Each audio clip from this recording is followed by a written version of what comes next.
দৰ্শকসকলক খুব উৎসাহিত দেখা পোৱা গৈছে।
আমার হুজাই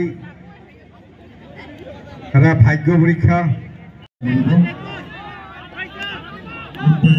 উত্তেজনাপূর্ণ ফুটবল খেল তীব্র প্রতিদ্বন্দ্বিতা দর্শক গোল হওয়া এটা সিস্টেম যিকোনো এটা দল জিকিব আৰু যিকোনো এটা দল হাৰিবও পাৰে।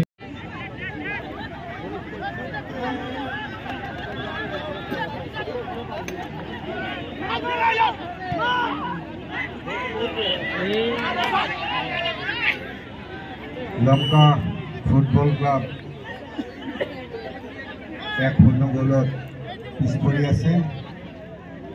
খেল পৰিচালক যিকোনো মুহূৰ্ত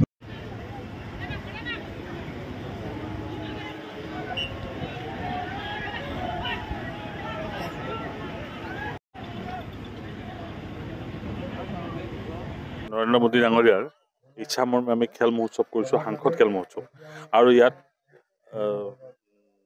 মিনিষ্ট্ৰী অফ ইয়থ ৱেলফেয়াৰ আৰু স্পৰ্টছৰ মিনিষ্ট্ৰীৰ দ্বাৰাও এটা অনুৰোধ আছিলে। সেই অনুৰোধ মৰ্মে আমি সাংসদ খেল মহোৎসৱ কৰিছোঁ আৰু আমাৰ সকলো মানুহে ইয়াত অংশগ্ৰহণ কৰিছে। লক্ষ্যটো হৈছে যে ইয়াৰ যিসকল প্লেয়াৰ আছে, বিশেষকৈ নন প্ৰফেচনেল প্লেয়াৰ যি আছে, তেওঁলোকক অকণমান আপগ্ৰেড কৰিব লাগে, উঠাই আনিব লাগে আৰু স্পৰ্টিং কৰিবলৈ ভাল খেলুৱৈ ইয়াৰ পৰা উলিয়াব লাগে। তেনেধৰণে আমি খেল খেলাবলৈ আৰম্ভ কৰিছোঁ আৰু মই ভাবোঁ ইয়াত এটা সুন্দৰ খেল অনুষ্ঠিত হৈছে। বিধায়কসকল আছে, দলৰ কাৰ্যকৰ্তা আৰু বহু ৰাইজ আছে। লংকাত এনেকুৱা এটা পৰিৱেশ হ'ব বুলি আমি ভাবিছিলোঁ কাৰণে আমি ইয়াত খেলখন ইয়াত পাইছোঁ। আমাৰ এটা ডেকা ল'ৰাবিলাকৰ এখন সমিতিয়ে সেইখন খেল পৰিচালনা কৰিছে।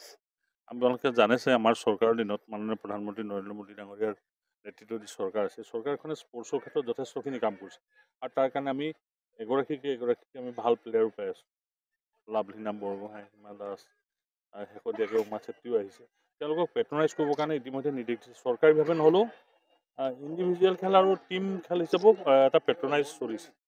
আজি ফাইনেল খেল আৰু অভূতপূৰ্ব সঁহাৰি দেখিছে। মই ভাবোঁ এইবিলাক ৰাইজো ইয়াত যথেষ্ট উৎসুক আৰু ইয়াৰ যিখন অৰ্গেনাইজিং কমিটি আছে, কমিটিখনো যথেষ্ট কষ্ট কৰিছে আৰু আমাৰ সকলো প্ৰতিনিধি আহিছে, সকলো ৰাইজ আহিছে।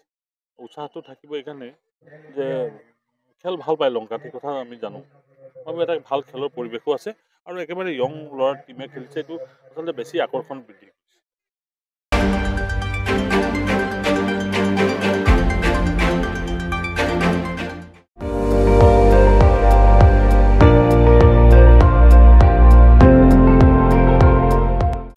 আপুনি চাই আছে ND24, সৰ্বশ্ৰেষ্ঠ নহয় সৰ্বোত্তমৰ দৌৰ।